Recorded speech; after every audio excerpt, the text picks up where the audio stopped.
So thanks for watching today. We like this like it was. Give me the countdown. Not on my face. 3. You're already going. Shit, I'll cut that part out. Okay. Take 5. 7. 4. 2. Okay, 1.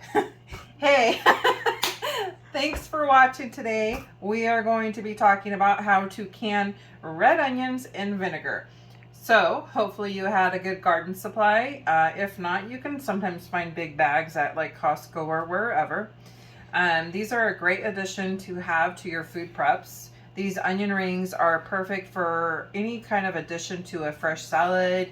You can add them to a bed of romaine lettuce or spinach, add strawberries, maybe some candied walnuts. You can put them in a pasta salad. You can add them to a cucumber and mozzarella salad with some vinaigrette on it. There's just so many versatile things. Heck, even homemade pizza is great. So what we're going to be doing today is getting these ready. We have 3 options because you're going to need to cut and slice and peel about 10 cups of red onions. So you can use a mandolin and you can just set your progression on that. You can use a knife and just do it by hand if that's all you got, or you can use a food processor. It's just really what you have and what your preference is. It doesn't make really any difference. So when you first start, if you're very unfamiliar and this is something super new to you, just kind of remember that the root of the onion holds the most potent. Now, some onions, it doesn't matter if you cut that root off or not, you're still going to cry. However, cutting that off will definitely reduce and sometimes eliminate the tears. So you'll always want to start with cutting that end off, and then you'll cut your other end off. So that's out of the way. Now, this video is a shout out. God. Hubby's freaking out here just in case nobody heard that. Stinks. This video is a shout out to a lovely young lady by the name of Erin, who yesterday I spoke to, and she was really curious on some canning. So this is for her. Side note, husband, not photographer, not videographer, not cook, not chef. Okay, so we're just going to peel the outer layer because it's got a lot of notches and stuff, and you really want to have the most healthy, beautiful part of your onion, right? Sometimes you can just take off one layer, the skin, and you're okay. Other times, not so much. So you'll just kind of clean it up. Not photographer. And then you'll just kind of keep going. So you're going to need to complete your batch. You're going to need to slice them. They do need to be about 1/4 inch thick.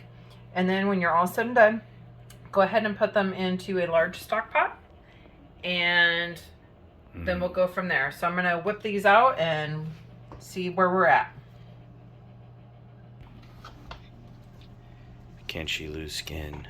Is she going to lose a finger? Most of mandolins have a thing, but I lost mine, so I get them down pretty You're low. not supposed to know I'm filming. And then I use a fork. I can see you filming. You're not supposed to know I'm filming. Now, I'm using the mandolin because apparently the piece to my food processor is missing in action. But so this might take a little longer, but I'll probably be crying here in a moment. It's all good. Woo, baby. As she loses a finger. Don't lose a finger. No Chad visits this weekend. I'm not going to lose a finger. But you can see beautiful rings. Beautiful. Like an ogre. So my wife doesn't know we're recording this, and she's going to find this on accident while she's editing, but she doesn't have a hair on her ass. She won't put this in the video. Our eyes are freaking watering. This video is not cool. Don't try this at home because you can't breathe, you can't see, and your eyes water. Keep that in mind. Burning out of your head. Keep in mind. Like I said, I know she'll edit this out. In the meantime, what you've missed, and she's not going to tell you, but I'll tell you because we're forthcoming people. Or at least I am. I don't know. But she had to run to the store because she ran out of stuff. So she has water boiling. Look at that. It's in there boiling. Something. Either that. Look, the oven's on. And then she's got something happening in there. I don't know what. But evidently she just didn't have enough of this stuff. whatever this stuff is. It is red wine vinegar. So she had to make a run back to the store because we forgot some shit. And I know she was going to edit this. Hi, baby, I love you. Oh, yeah. And look, that's where it all went. And this thing, measuring cup. And it looks like she's got over 22 ounces. I don't know. A quart. She got 1 quart. So, I was bored waiting for her while she was at the grocery store. I didn't even brush my beard. I look like shit. Don't really care. This is just her thing. This is it. So, I don't know. I'm going to pause it and play video games or something. Bye. So she just got home. Let's see if we can sneak up on her. What you doing?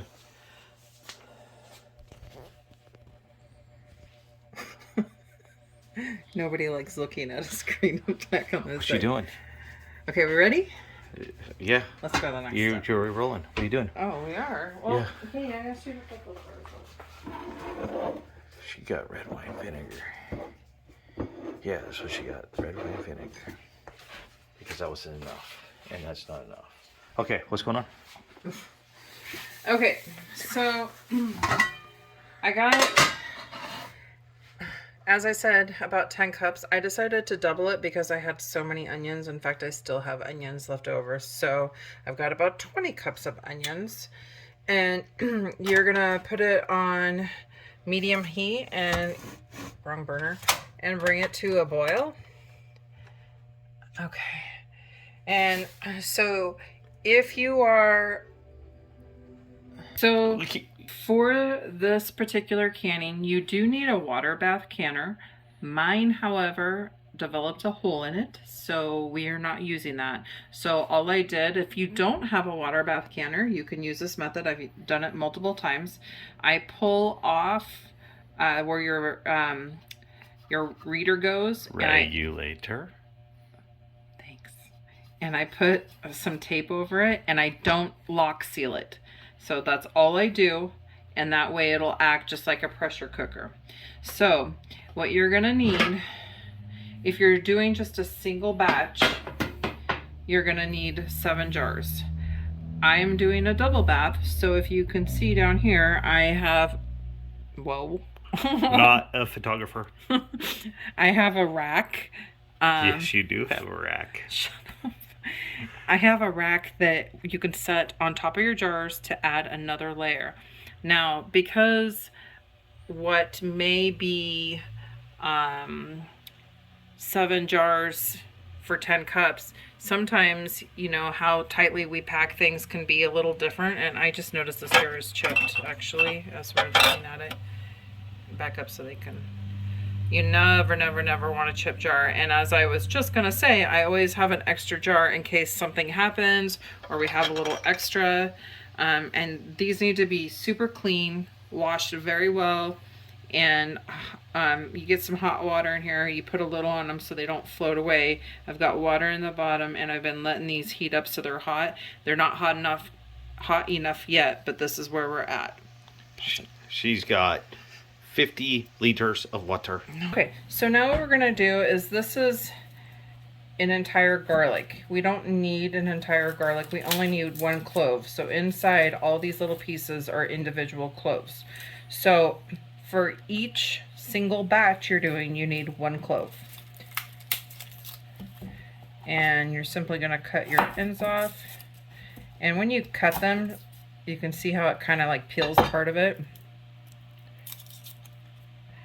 You're just gonna take your peel off. Many layers, kind of like an onion. And you're not gonna chop these. Oops, that one broke. Don't really need them broken, because you will be digging them back out later. Okay, this has kind of got some ookie on it. I'm just gonna get a different one. Just because whenever I'm canning, I want the freshest of fresh.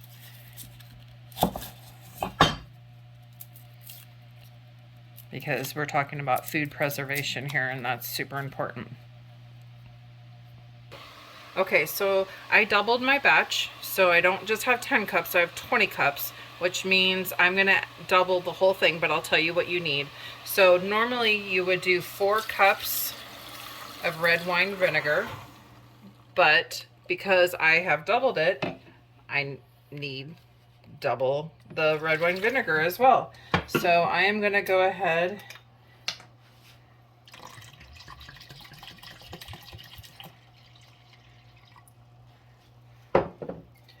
and get myself 8 cups.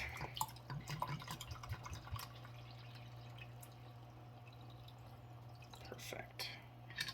Okay, so we're gonna add this to your mixture.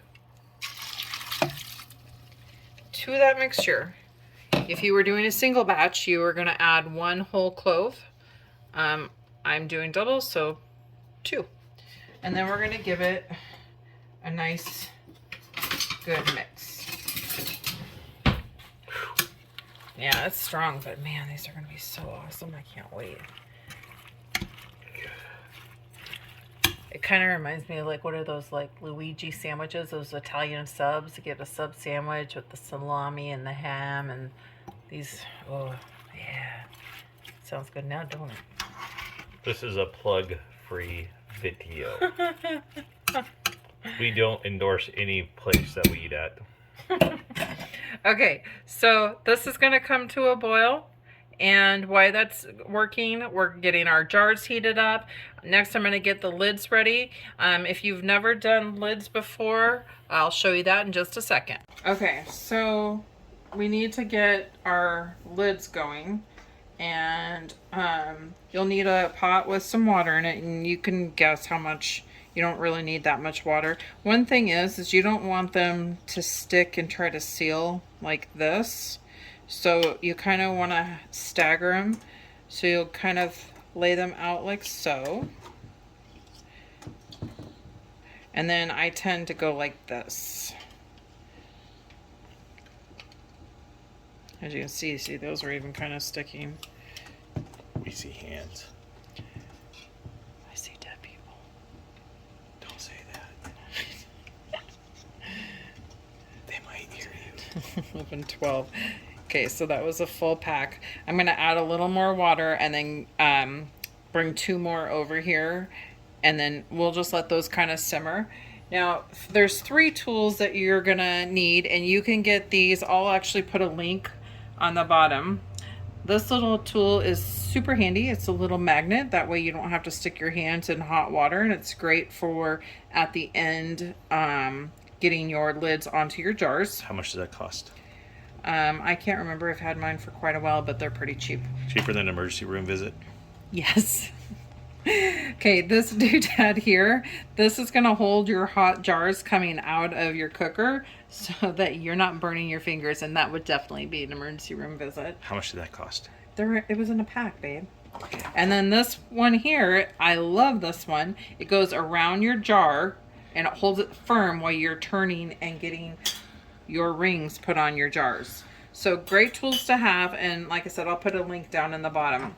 So now, looking at our onions, I've turned them up to 6 on mine, and they're just starting to come to a boil. I don't know if that picks it up or not.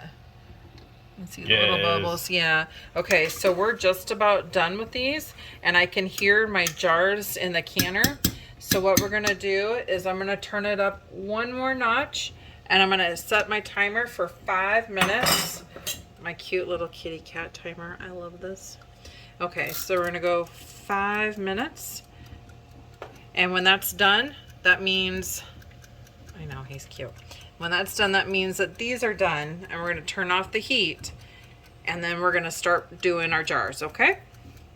Okay, my timer went off on the onions. I turned the burner off, and now I need to get the lid off this. Whenever you have something that's boiling and hot, especially these big things like that, make sure you lift the lid away from you and the condensation drips back into your pot, because it will burn your face off, and nobody wants that. Okay, and then I'm gonna set it over here. Okay, so we've got jars ready to go. As I mentioned previously, this little handy. I actually forgot there's one more thing. This is another piece that came with it. Hold on, I can't see it. Bring it down. Where? Right there. It's burning Good. my hand. Okay. No emergency room visits. Those are expensive. Okay. So I'm going to lift up. Don't try not to hit a lot of jars because that's going to cause a problem. You always want to put hot food into hot jars that go back into a hot container. Okay, so I'm going to take it out and I'm going to get a couple out at a time.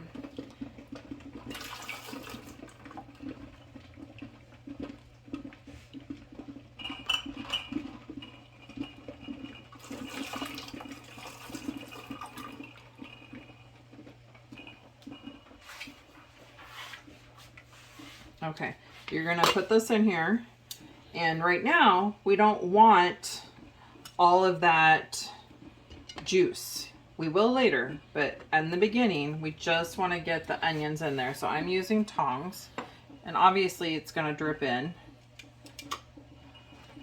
but you're gonna pack these to about 1 inch of headspace.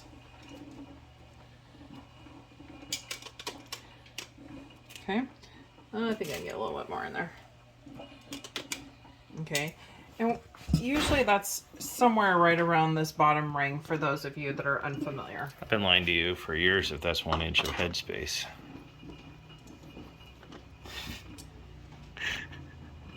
Babe, I cannot redo this video.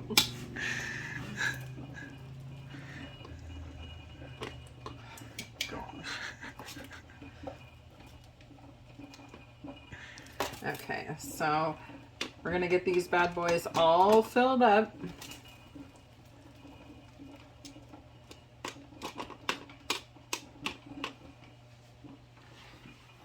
And really, if you have an old towel, please lay it down. It makes it so much easier. And you know, if you've got little gaps, like I think I could add more to that first one, that's fine. We can go back and fill it up with the leftovers at the bottom. I'm not like a super picky person on that, but these old towels are great to make sure that your jars don't get condensation on your counters, and then you end up having jars slide off and break.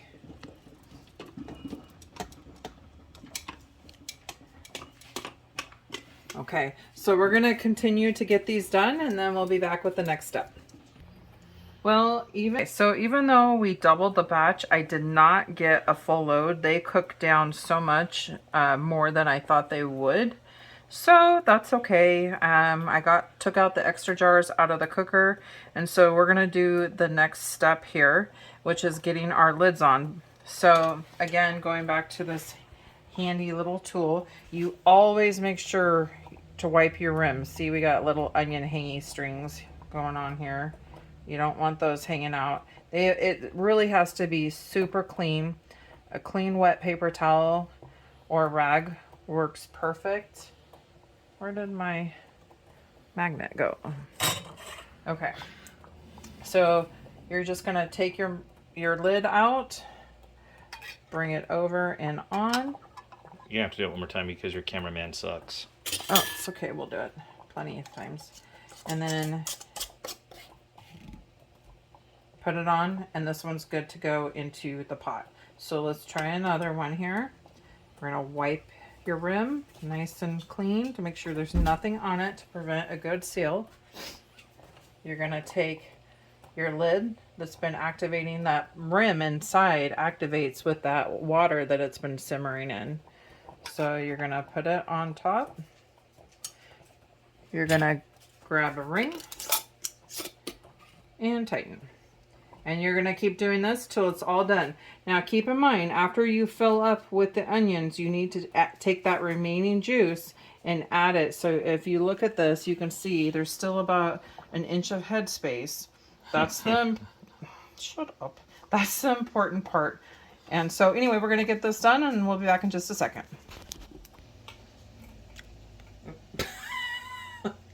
Right. Alright, so now we're going to put the jars back into your water bath canner. Again, mine is being an improvised version. I'm gonna make people sick. Why? Swing up, swing back. Just hold it there. Oh. You're good. So she is now putting it in her water bath, improvised. It's gonna be my next job, a narrator. Hmm. I'll make $1 million. You know, it's interesting. I had to run to the store and get more red wine vinegar, and still didn't get as many jars as I was hoping for, but hey. Why did you go to the store for more vinegar? Because I was expecting a lot more jars, but hey, what do I know? You're gonna edit that out though, aren't you? All right, so I'm gonna put a little more water in here because I have 2 layers, and then we're gonna bring it to a boil. Once it comes to a boil, we're gonna boil it for 10 minutes. At 10 minutes, you're gonna turn your burner off and let it just do its own thing till it completely cools down, okay? Okay, timer went off. Simply just gonna shut the burner off, let it sit 5 minutes, don't touch it, just let it be. After 5 minutes, you can attempt to take the lid off, and then from there, you can take jars out. Now, if this happens to be late at night when you do it, just leave it till morning. It's gonna be fine, not a big deal. But I like to hear them pop out on my counter because they will pop once they are fully sealed. Okay, so they've cooked their 10 minutes. They've sat with the lid on for 5 minutes. Now they've sat another few minutes, another maybe 5. Oops, I do that all the time and I don't even know why. And the house is hot as hell. Yeah, it is, but I can't turn on the air yet. So I've already been hearing some of them popping, which is the sound that they've got a great seal. As they sit on the counter, they will continue to pop, and then after 24 hours of no movement, you can test them to make sure. And if you just tap them with a spoon, you'll actually be able to hear the difference between sealed and non-sealed. And that's usually what I do. And it has never failed me once. Hear that? There we go again. There's 2 right there. And I think I've already heard 3 or 4. So, up goes a weasel.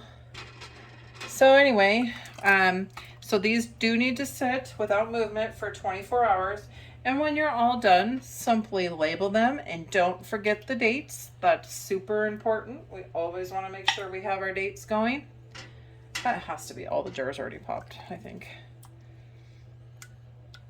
Okay, so on this particular batch, running out of space over here, I gotta readjust. We ended up not getting as many as I was hoping for, but that's okay. We still did good, and it's still adding something to our preservation for food. So these are great, as I mentioned earlier, with salads and sandwiches and all kinds of things. So it's a nice little extra to have. It's always good to have little delicious things that you can add instead of just the normal staples. So anyway, hopefully you like this video, and if you have not already subscribed, please do so. We'd really appreciate it. Thanks for watching.